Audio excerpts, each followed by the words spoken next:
Welcome to Conversations with Body and Mind with myself, Antoinette Nirvana. Body and Mind is your health and wellness online directory. And coming up in today's conversation, we'll be chatting about the Dolphin Encounters Research Center with South Africa's Angie Gullan. Good morning, Angie. How are you? Hi, Antoinette. I'm very well, and yourself? Good. I can't complain. What a wonderful subject, and so jealous at where you are based in Mozambique somewhere. I just want to get away from this cold, rainy weather in Cape Town. People say, but we need the rain. And I'm like, yeah, Yeah. I know, but still, I'm a sunshine girl. Yeah, So me too. I'm in Mozambique. wonderful. Now, before we start, you said that you've been living now for 20 years in Mozambique, but what happened before that time? What are the things, callings that you had that you said, this is what I wanted to do? What happened that showed you the arrows to, I want to do Dolphin Encounters? Antoinette, it was the strangest thing ever. I kind of grew up in Johannesburg, so I was the proverbial kind of Sandton City slicker, if you want to call it that. As I was a child, I holidayed along the south coast in Durban, and I remember always being really petrified of the ocean. It was just one of those things. I was actually getting married. I was around about 22 years old or so. I was getting married. The chap that I was marrying wanted to go to Mauritius so that we could go and scuba dive, but obviously we had to become scuba divers first, which was quite a big leap for me because, like I said, I was quite petrified of the ocean. So he kind of twisted my arm and found ourselves here in Ponta to Ouro, coming to do an open water one scuba diving course. Yeah, the area obviously was really quite picturesque and quiet. There was no tourism or anything like that. And while I was out there diving, I had some really amazing encounters with these absolutely magical beings that kind of just shifted my life. Yeah, I used to come back to the area every couple of months to come and scuba dive, but actually I was coming to re-meet and rekindle kind of a relationship with these dolphins. Every time I came back, the encounters just kind of got better and better. One day I just decided, okay, that was it. It was time to pack up the Johannesburg kind of lifestyle, move up here into Mozambique. That's what I did. Obviously, the journey has had a lot of ups and downs. For me personally, it was really difficult in the beginning. I still have two children, but my children were really young. My son was 3 and my daughter was 1 when I decided to leave South Africa. I left them with their dad in very, very, very good hands. That is one of the challenges that I faced on my journey was having to leave them behind. But at least they were able to incorporate the dolphins into their lives as well as they grew up. Fantastic. Well, that sounds really great. And of course, there is such a healing aspect of working with the dolphins. And this is where I would like you to tell us now, what is the Dolphin Encounters and the research center all about? What can people expect when they say, okay, this is what I want to do. I want to have a dolphin encounter and a dolphin experience. If you can tell us a little bit more about what you have to offer. Dolphin Encounters has been working within the area of ethical and responsible marine mammal tourism now for many, many, many years. When we initially developed the program, we were really fortunate in that we were approached by many leading marine mammal scientists in South Africa, and they were really interested in how we were developing the program. So they really kind of backed us in terms of developing a responsible code of conduct. This is one of the things that we really pride ourselves in, a code of conduct that above everything else puts the dolphins first. When I do my briefings, I often have a smile at the guests and have to apologize that it's not, the experience is not all about them, but it's actually at the end of the day about the dolphins. So, when one does come and do a dolphin encounter, whether it's with me or anybody else, one really needs to be aware that they are partaking in an activity that can have really detrimental effects on the animals that we're working with. Make sure that you're going with an ethical and a responsible operator that has a really strict code of conduct in place. We work within the realms of what I like to call conscious interaction. Now,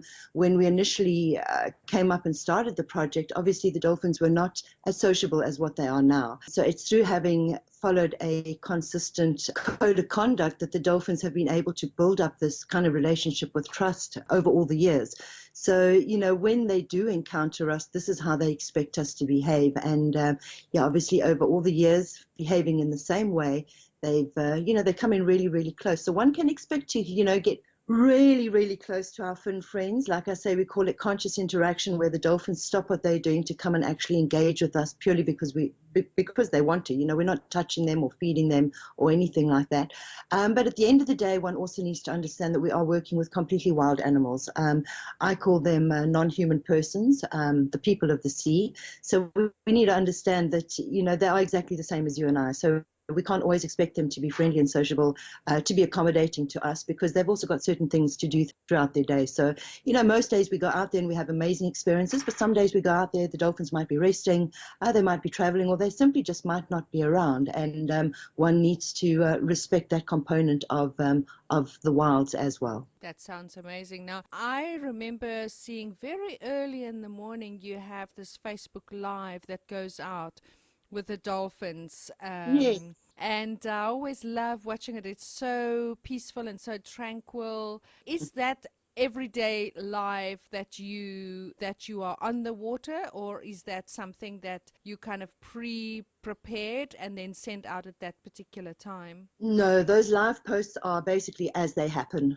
Yeah, Wonderful. so yeah. As I'm streaming live, that's what's going on at that moment. I did a lovely stream. It was either yesterday or the day before, where we had some of our pregnant females in the area, and that is one of the things that I forgot to mention is since 1997 we've been running a photographic fin identification program on our local dolphins, and I'm really, really passionate about the females and their offspring, because these ladies and a lot of the men are actually resident in this area. So, we give a dolphin, we call them a resident if they're seen throughout the years over all the seasons. And we have many, many dolphins that live here 24/7. So this is their home. And it's been an absolute honor to kind of grow old with them. I have some females that I've known since they were born, and they're now having their firstborns. And so their moms are now grandmothers. So it's really exciting times for us. Wonderful. And how can people find out more about the Dolphin Encounters and maybe,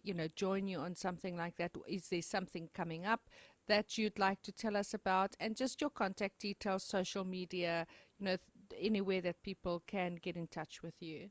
Yeah, we run regular tours in Ponta de Ouro. We've actually got our Welcome in the Whales weekend that's happening next weekend. But otherwise, yeah, literally every weekend people can pop in, or every day people can pop in, depending on what the weather's like. But yeah, we do suggest that people pre-book a tour in advance with us, so we can work around weather and that. But they can find us on our Facebook page, which is Dolphin Encounters Research Center. Otherwise, they can find us on the web, www.dolphin, DOLPHIN, Encounters, ENCOUNTOURS.org. Yeah, otherwise connect at dolphinencounters.org.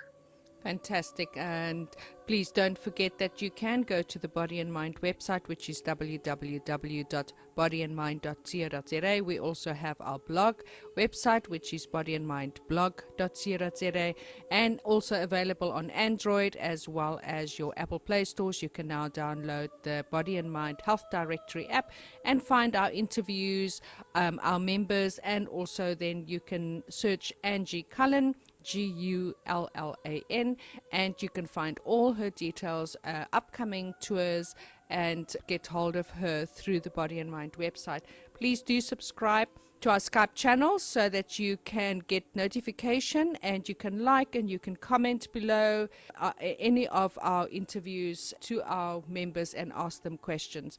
Thank you very much, Angie, for sharing this work with us. Wonderful. Thank you so much, Antoinette. Thank you. You have a lovely weekend and enjoy the warmth and the dolphins. Thank you. Enjoy your weekend too. Bye. Bye bye.